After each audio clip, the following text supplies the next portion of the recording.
Python programming language টিউটোরিয়ালের আজকের এই পর্বে আপনাদের সবাইকে স্বাগতম। আজকের এই পর্বে আমি আলোচনা করব নাম্বারিক টাইপ ডেটা নিয়ে। নাম শুনেই বোঝা যাচ্ছে যে এই ডেটা হলো নাম্বার নিয়ে। নাম্বারিক টাইপ ডেটার মধ্যে আবার তিনটি ডেটা টাইপ রয়েছে। এগুলো হলো ইন্টিজার, ফ্লোট এবং কমপ্লেক্স টাইপ ডেটা। আচ্ছা, এখন আমরা একে একে সবগুলো ডেটা টাইপের উদাহরণ দেখব। ইন্টিজার টাইপ ডেটার জন্য আমরা একটি ভেরিয়েবল ডিক্লেয়ার করব ইন্ট নাম্বার নামে, এবং সেই ভেরিয়েবলের মধ্যে একটি পূর্ণ সংখ্যা যেমন 17 রাখব। এখন এই 17 একটি পূর্ণ সংখ্যা, তাই এর ডেটা টাইপ হলো ইন্টিজার। এখন যদি আমরা এই ইন্ট নাম্বারটিকে প্রিন্ট ফাংশনের মধ্যে দেই, তাহলে প্রোগ্রামটি রান করলে কনসোলে ফলাফল দেখতে পাচ্ছি। এখন আমরা এই ইন্ট নাম্বার ভেরিয়েবলটির টাইপ জানতে চাই। এর জন্য জাস্ট আমরা টাইপ ফাংশনটি লিখে এই টাইপ ফাংশনের ভিতরে ইন্ট নাম্বার ভেরিয়েবলটিকে বসিয়ে দিব। এখন যদি আমরা কনসোলে যাই, তাহলে দেখতে পাচ্ছি এখানে দেখাচ্ছে ইন্ট, অর্থাৎ ইন্টিজার টাইপ ডেটা। এখন ফ্লোটিং টাইপ ডেটার উদাহরণ দেওয়া যাক। ফ্লোটিং টাইপ ডেটা হলো একটি ভগ্নাংশ বা দশমিক সংখ্যা। এর জন্য আমরা ফ্লোট নাম্বার নামের একটি ভেরিয়েবল নিব এবং এই ভেরিয়েবলের ভিতরে একটি দশমিক সংখ্যা রাখব।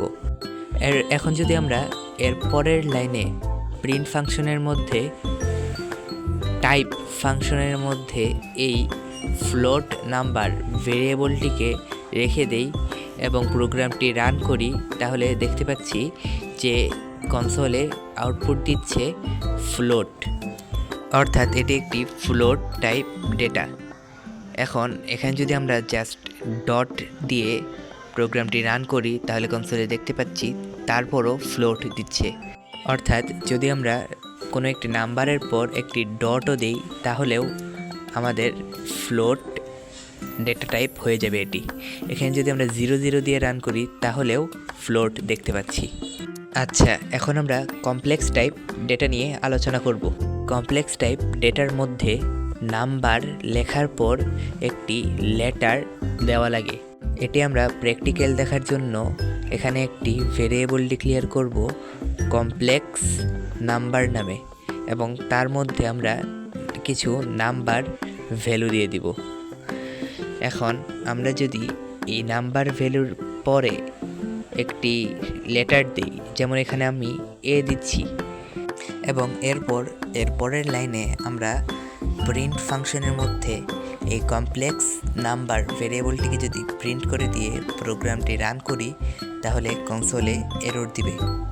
আচ্ছা, তার মানে কমপ্লেক্স টাইপ ডেটার এক নাম্বারটির পরে এ দেওয়া যাবে না। আমরা আই দিয়ে যদি প্রোগ্রামটি আবার রান করি, তাহলে কনসোলে আবার এরর দেখছি, তাহলে আইও দেওয়া যাবে না। এখন যদি আমরা জে দিই, তাহলে যদি আমরা প্রোগ্রামটি রান করি, তাহলে এখানে সঠিক আউটপুট দেখাচ্ছে। তাই কমপ্লেক্স টাইপ ডেটা হলো কিছু নাম্বারের পর জে দিলে আমরা কমপ্লেক্স টাইপ ডেটা তৈরি করতে পারবো। এখন টাইপের মধ্যে ভেরিয়েবলটি রেখে প্রোগ্রামটি রান করলে এখানে দেখাচ্ছে যে এটি কমপ্লেক্স টাইপ ডেটা। আচ্ছা, এখন আমরা এই যে লেটারটির আগে যত ইচ্ছা তত নাম্বার দিতে পারবো। আমরা চাইলে এই কমপ্লেক্স টাইপ ডেটার নাম্বারের জায়গায় দশমিক নাম্বারও দিতে পারবো। এর জন্য আমাদের নাম্বারটির পরে একটি পয়েন্ট দিয়ে দিতে হবে। আচ্ছা, এখন এই ভিডিও থেকে আমরা কি শিখলাম তা একবার রিক্যাপ দিয়ে দিই। প্রথমত আমরা শিখলাম পূর্ণ সংখ্যাকে পাইথনের ভাষায় ইন্টিজার সংখ্যা বলে। তারপরে আমরা শিখলাম দশমিক সংখ্যাকে পাইথনের ভাষায় ফ্লোট নাম্বার বলে। এবং তারপরে আমরা শিখেছি কোনো একটি ইন্টিজার কিংবা দশমিক অর্থাৎ ফ্লোট নাম্বারের পরে যদি আমরা যে লেটারটি দেই, তাহলে সেটি ইন্টিজার নাম্বারও হবে না, ফ্লোট নাম্বারও হবে না, বরং সেটি তখন হবে কমপ্লেক্স টাইপ ডেটা। আচ্ছা, তো এই ছিল আজকের ভিডিওটি যদি আপনার ভালো লেগে থাকে এবং উপকারে আসে তাহলে অবশ্যই শেয়ার করবেন, এতে করে অন্যের উপকারে আসবে। আপনার যদি এই ধরনের কন্টেন্ট ভালো লেগে থাকে তাহলে অবশ্যই এই চ্যানেলে একটি সাবস্ক্রাইব করবেন, এতে করে আপনি আমাকে আরও নতুন ভিডিও বানাতে অনুপ্রাণিত করবেন। সবাই ভালো থাকবেন, সুস্থ থাকবেন, দেখা হবে পরের ভিডিওতে।